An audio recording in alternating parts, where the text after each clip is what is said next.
Sa huling 5 torneo ng FIBA World Cup mula 2002 hanggang 2019, 2 beses rito walang medalyang naiuwi ang Team USA.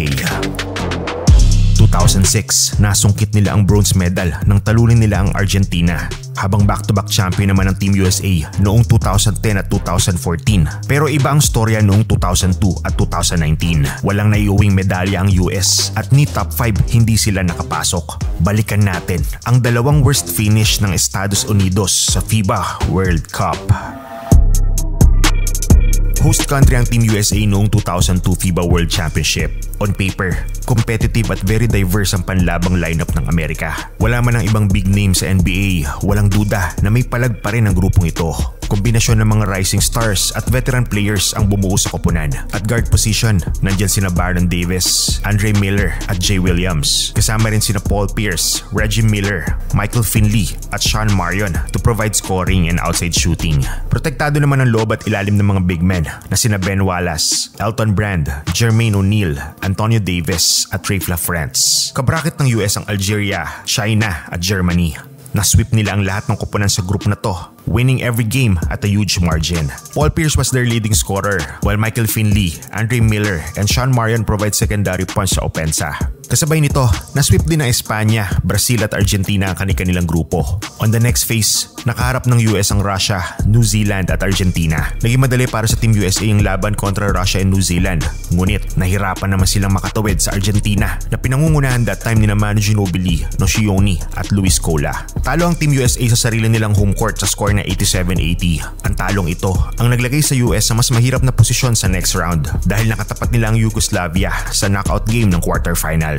Defending champion ng FIBA World ang Yugoslavia. Silang nagkampiyon noong 1998 at maraming beses na rin naghari sa world stage ng FIBA basketball. Divac and Stojakovic led the team to a thrilling win sa score na 81-78. Kinapos ng 3 puntos ang mga Amerikano at tuluyang nalaglag sa pag-aasam na magkamedalya. Sa back-to-back loss na to, bumagsak ang kumpiyansa ng Team USA. Nagtuloy ang grupong ito sa classification match for tournament placing. Nanalo sila kontra Puerto Rico pero nasundan ng isa pang pagkabigo kontra naman Espanya. Nagtala ng 3 talo. Sa huling 4 na laro ang Team USA. Sa record na 6 wins and 3 losses, tinapos ng 2002 USA national team ang kanilang kampanya bilang 6th placer. Kung inaakala mo ang 2002 FIBA World Cup finish ng USA ang worst, nagkakamali ka. During the 2019 FIBA World Cup na ginanap sa China, mas mababa pa ang nakuhang place ng Estados Unidos dito. Pasok sa 12-man lineup sina Jason Tatum, Donovan Mitchell, Jaylen Brown, Chris Middleton, Kemba Walker, Miles Turner, Brook Lopez, Marcus Smart, Derek White, Joe Harris, Mason Plumlee at Harrison Barnes. Coach Greg Popovich was their head coach. Kabraket ng Team USA ang Czech Republic, Japan at Turkey. Bagamat 3-0 sila sa first round, napasabak naman sa intense battle ang US kontra Turkey. During this period, rank number 17 ang Turkey habang number 1 naman ang USA. Ersan Ilyasova carried the Turkish national team by losing just 1 point sa overtime.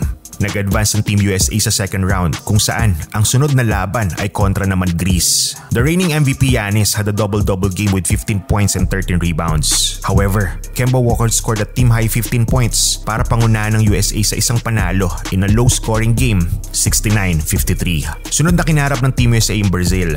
Kemba and Miles Turner led the team with 16 apiece para padapain ng Brazil sa score na 89-73. Nakompleto ang 8 koponan sa quarterfinals. Argentina kontra Serbia, Espanya laban sa Poland, Australia versus Czech Republic at USA kontra sa powerhouse na France. Donovan Mitchell scored 29 points that game but he was scoreless in the final period. The French outscored the Americans 22-5 over the final 7 minutes of the game. 22 points ang ginawa ni Evan Fournier. Malaking tulong din ang 21 points at 16 rebounds ni Rudy Gobert. French won by 10 points, 89-79. Since laglag na sa top 4, USA had the chance to at least make it to the top 5. On the next game, nakalaban nila ang Serbia, isa pang powerhouse team. Led by Jokic and Bogdanovic, pinahirapan ng mga Serbs ang mga Amerikano. In fact, at the end of the first quarter, 32-7 ang score.